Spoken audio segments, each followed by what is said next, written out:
Hello everybody, it's Grady at Twin Creek Audio, back in the studio today.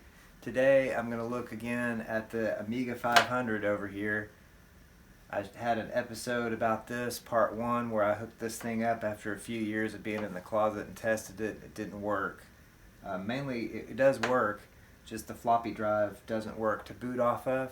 So what I've done is I bought one of these Gotek units off of eBay that replaces the floppy drive, and then I can put disk images on a USB thumb drive and boot the machine off of the Amiga disk images, which are .adf files. So that's what I'm going to do today. Is I'm going to install this Gotek unit. This is how it came to me. This is a 3D printed frame for it. It replaces the original floppy drive in here, and here's the actual Gotek board and the LCD screen and the screws to mount it in here. So hang out with me while I put this thing in the Amiga. We'll see if we can make this guy work again like it's supposed to. In order to put this thing in, I'm going to have to disconnect this and take this apart.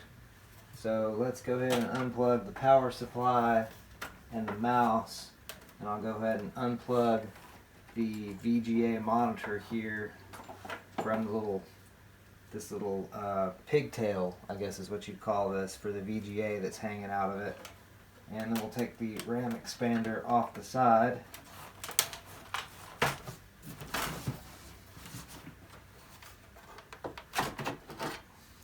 And set that over here to the side. Okay. Turn this guy over.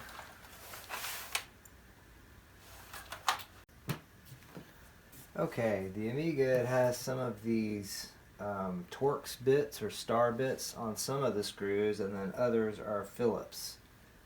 So we'll go ahead and remove these.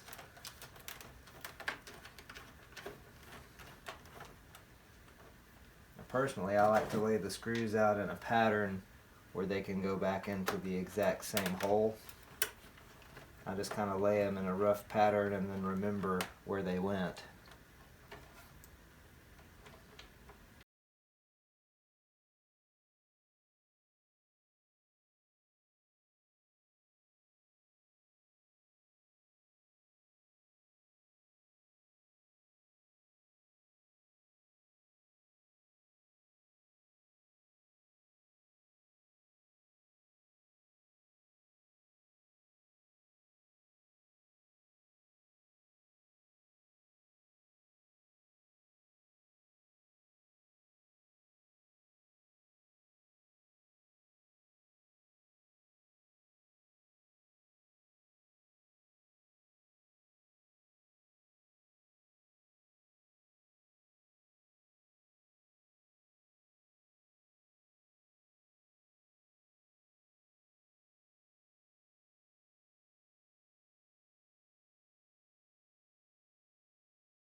Here's the tag. This is floating around inside. A500N, the serial number 8788.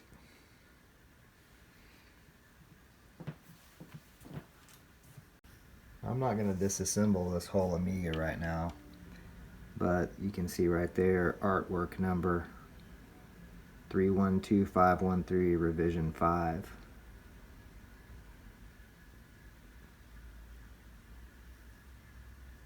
Must be a pretty good revision because this thing still works. But as you can see, the shield in here underneath the top cover is kind of rusty.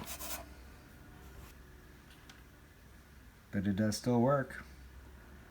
Gotek drive here.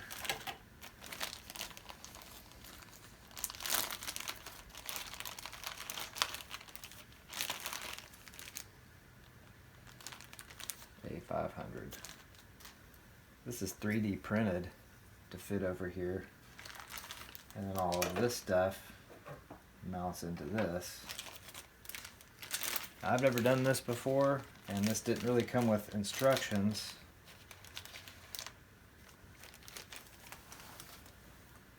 So let's hope I can do this halfway decent here, halfway decently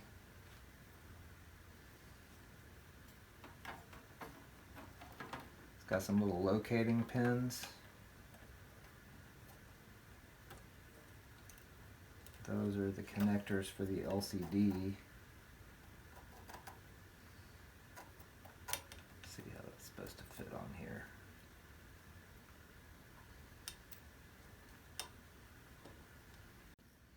Now before I finish that and show you this, this is the A500 Gotek.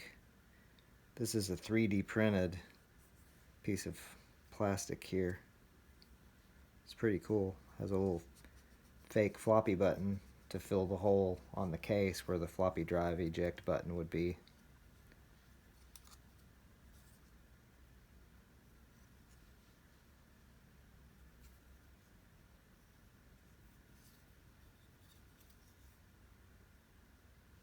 So the Gotek unit sits on these two little standoff placeholder-y things,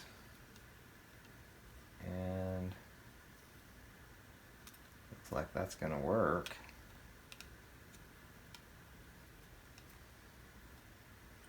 If I could just not be quite as silly and actually get it on here, that'd be great.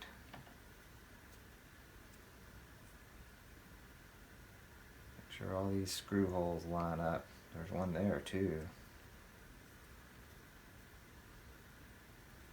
This Gotek drive to this adapter with the screws that they included.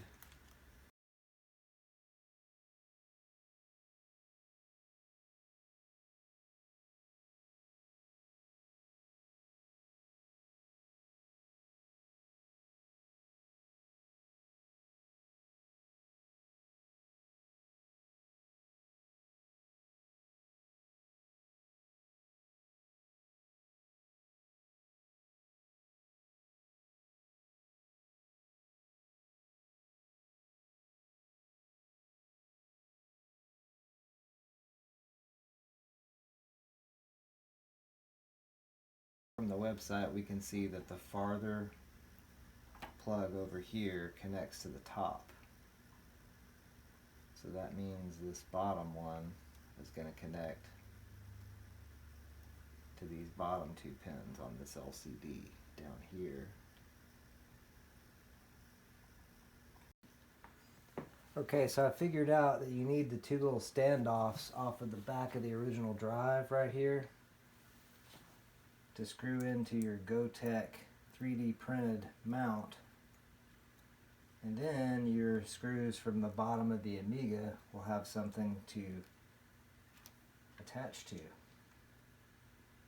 So I just moved these two from the original drive and I'm putting them into the Gotek here, so this will mount a lot better.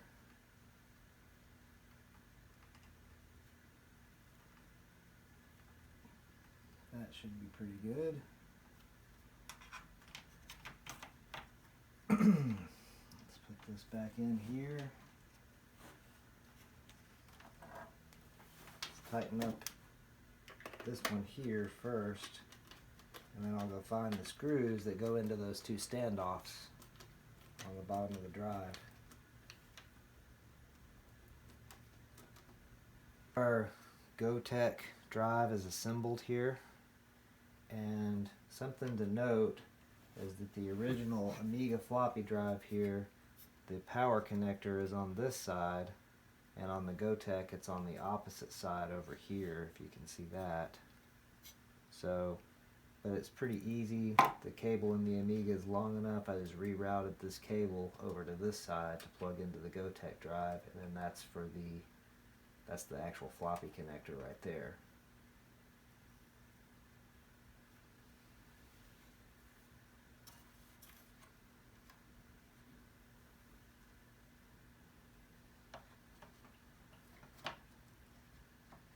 Looks like it goes just like this. Power connects there, and the floppy cable may not reach though. Let's see, is that gonna reach?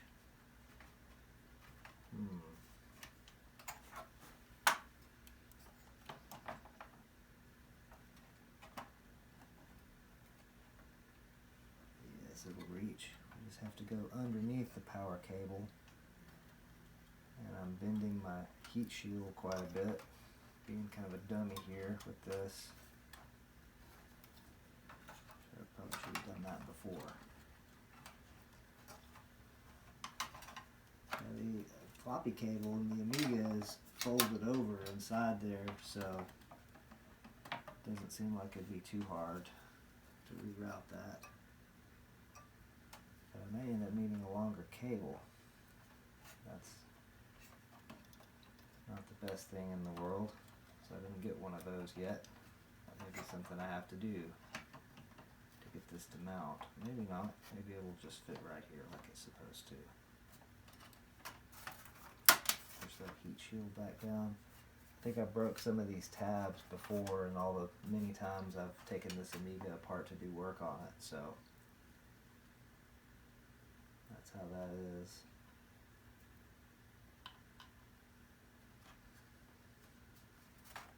I think that's going to work okay.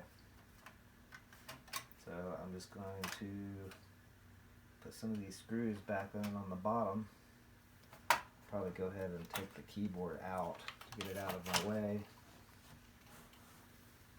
Set it to the side here. I'm probably just getting in the way of the camera here, but this is a little difficult.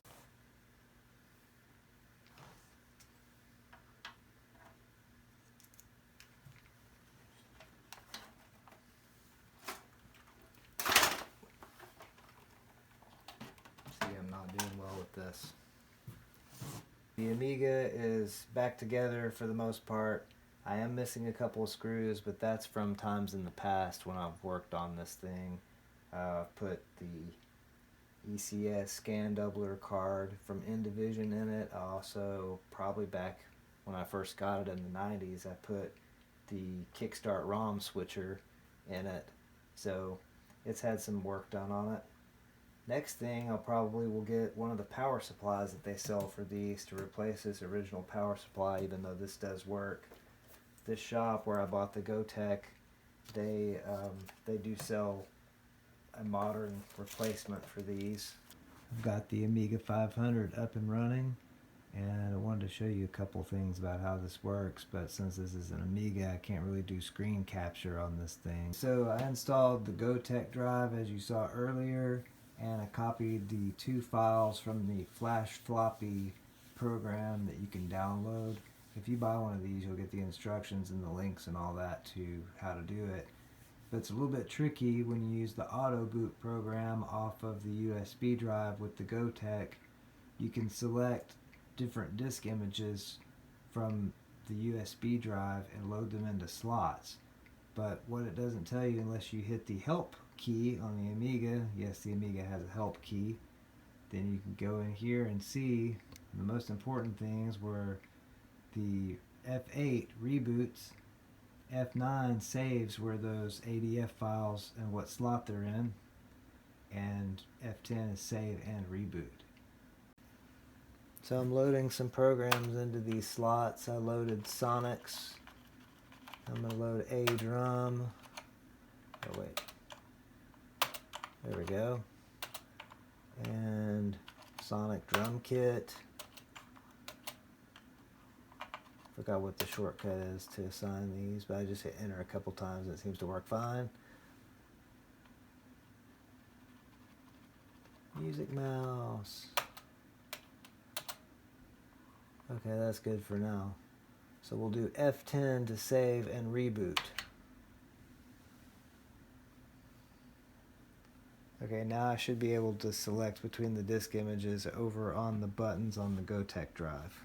A close-up look at that. There's the Gotek floppy emulator with the USB stick. I used the auto boot program to load the disk images. There's a little program on there that you can assign these images to the slots, and then they show up on the OLED screen in the floppy emulator, and you can, there's Sonics right there, a drum, Sonic Drum Kit, and Music Mouse.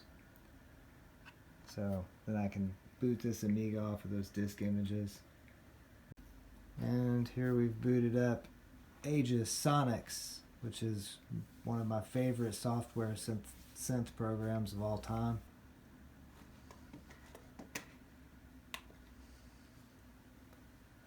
Okay, here we have Music Mouse. This thing's really cool. It doesn't look like much, but when you hear the audio demo next time of this is really cool. You just move the mouse around and it plays music by the intersecting bars. It's pretty interesting. I always thought this was a lot of fun.